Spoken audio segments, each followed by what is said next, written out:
One more between Miguel and Darknoob. We have Slavs for Miguel, a really strong civilization according to most expert players on Arena and also according to the tier list from Demise Red and Mr. GPN and so on. A lot of players are actually involved in that. So Slavs should be strong in almost every matchup, and Darknoob playing here as the Chinese, which is a civilization that I can't really predict what it's going to be, what it's going to do.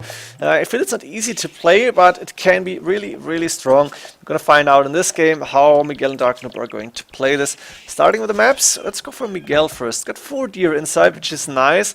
A little bit of space in the back, extra berries. We might see a TC here later on, or maybe here, that would be worth it. Would prefer to see 3 tiles left so you can fit a few farms towards the edge of the map. Doesn't really matter, I guess.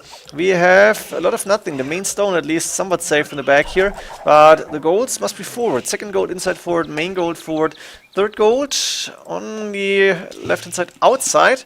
So the map not too nice when it comes to the gold here. Second stone also outside. Miguel should still be able to play this map without any major problems here, unless we're going to see a Trush, and I hope we won't, but it's possible. Maybe Darknoob saying, okay, Chinese is not as good as Slavs. I might need to Trush, get some advantage by that, and then try to win it somehow in, I guess, early Imp, because post-Imp I feel Slavs are not unbeatable, but one of the strongest civs to walk the arena. That's at least my opinion. Maybe I'm wrong here. Feudal Age for Darknoob coming in, and that's what I feared. We're going to see a Trush. 3 villages going to stone, and Darknoob has what? Main stone forward, second stone at the same place outside, second gold inside, or it's the third gold, I don't know. Main gold safe in the back, deer inside, extra gold in the back, the third gold outside actually, and there's the villages, but a scout just blocking the path, and now there's a house coming up, so no tower hop at least. The tower is still going up. Miguel on the way to Feudal Age now. And yeah, look at this, another house, but of course Darknoob is starting to attack a piece of wall that is not blocked yet.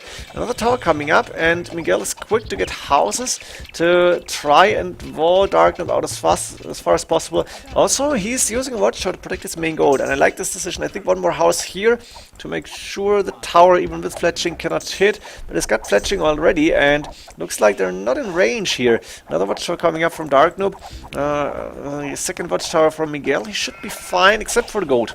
The fact that Miguel cannot take gold here is big. He's on stone with 5 villages. He might need to sell resources, and he's going to the blacksmith now. Probably wants to go up to Castle Age quite soon, quite fast here. But as you can see, Darknoob is committing to the Trush and is going to use his 4 villages in the tower plus 1 to repair. He wants to get the tower down, he wants to go in, he wants to use the Trush to stop the Slavs boom, of course. And Slavs farms up 6 already, or 5 plus 1, and the Slavs farms are really strong. It's basically 7 farms here already. With Miguel and Darknoob 300 food. Miguel, let's see, a little bit more, but not too much more. And Darknoob is happy at home, getting a few more farms up as well.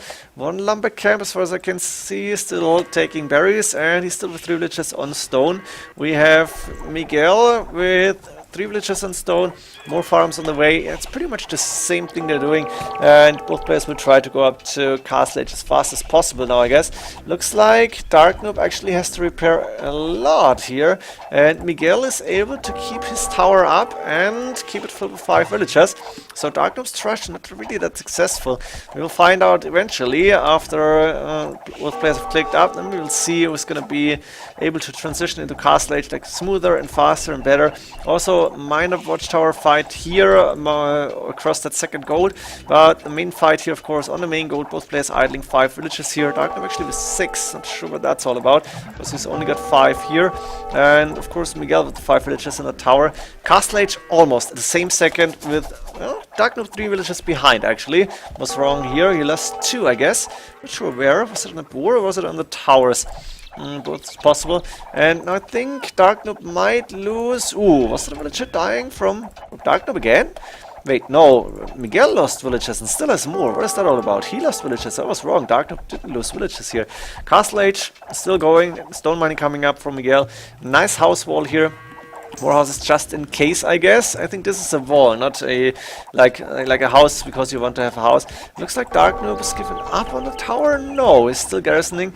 Now stone mining also coming for Darknoob. That's pretty much neck and neck, which is interesting. Both players know what to do here. What's going to happen now? We're going to see a university. Darknoob is preparing to go up to Impure Village, I guess. Both Killer and Boso are coming in, and Miguel, low and gold of course, going with the TC on the wood line. I'm not sure about this one, probably protecting, and another TC on this wood line, so it's a line of TCs to make sure that Darknoob cannot do damage by going in. And guard tower upgrade by Darknoob. That was what the university was for. This. So guard towers should be able to take down the watchtowers eventually. Of course, Slavs, Miguel going for a siege workshop, going for Mangonel here, and we'll try to get rid of the watchtowers and the guard towers now once and for all. The thing is, Darknoob needs to focus fire, focus on his villagers. One is going to die here potentially. Yes, she's down. The guard tower only on 67 HP, and that's 2 Mangonels. That's -1 tower now. So Miguel is able to break free. He has probably used some wood or food to sell and to get Mangonels in, and he's also taking the main gold now, which is very important. So he has some gold income, low on everything except for stone, and a lot of villages around that Mangonel. Miguel can afford this. He has a few idols now, but he has more villages in total, losing a few more as well. Still, the guard tower is falling, and now Miguel is saying, okay, let's try this. Yeah, cannot fight with the villages underneath the guard tower, but Darknoob has to run away, and Miguel is able to successfully defend against this Thrush, against this guard tower rush now, even from Darknoob. The thing is, Darknoob will be able to click up to Impure Age and should be able to get a castle up, which he's putting up in the middle of the map, but there's a siege workshop needed first because Miguel is too close with the Mangonels. Are we going to see a Mangonel from Darknoob immediately, actually? And Darknoob is not just waiting for the food, the necessary food to come in to click up to Impure Age. I like this fast approach of the guard towers. I think it has some potential. One thing is, Miguel has spotted the castle, and wow, 2 for 1. This is really, really good. Darknoob needs another Mangonel, but Miguel is saying, no, not in my house. Quick walls coming up, more quick walls, more. Very good from Darknoob. He's going to be able to get that castle up. That's almost Viper speed. The Boyar is not able to take down a Mangonel. The castle is up. Darknoob is clicking up to Impure Age. The monastery will fall, and Miguel has a castle up on the 2 goats, but he's nowhere close to clicking up to Impure Age. He's only 13 villages ahead. It's not a lot by a standard of a boom against fast imp approach, and Darknoob I think is playing this really well, going for Chukunu production. Is he still producing villagers here? Imp on the back to C. Yes, he's still producing villagers, going to take the extra gold inside his base. A lot of villagers on the main gold already. Got the brace upgrade of course when you get the guard tower, and going for another castle. That Boyar should not be able to stop this castle because there's the Chukunu. Darknoob has to show them now 8+2 attack, 4+2 range. Mangonel still coming in. I guess he should have another siege workshop maybe, or just going for trebuchets might be an option. Miguel's clicked up to Impure Age, but it's a lot later, and Darknoob is going to be there 32 minutes and something. This is a very nice imp time. Trebuchet coming up immediately, and Miguel actually calling the GG here. Wow! That was a very strong game. I think Miguel could have hold on a little bit longer, could try to defend the castle, maybe come back stronger, but he invested a lot into villages and doesn't have any military units. Against Chukunu, there's no easy answer, even for the Slavs in like late Castle Age, early Imp. What can you do here? Boyars is not an option really. Could try and go for knights, but is that really a good idea? I don't know. Darknoob with an impressive strategy here, with a nice tower rush in this case, able to beat Miguel with Chinese against Slavs. Hope you enjoyed this one. See you in the next games. GG.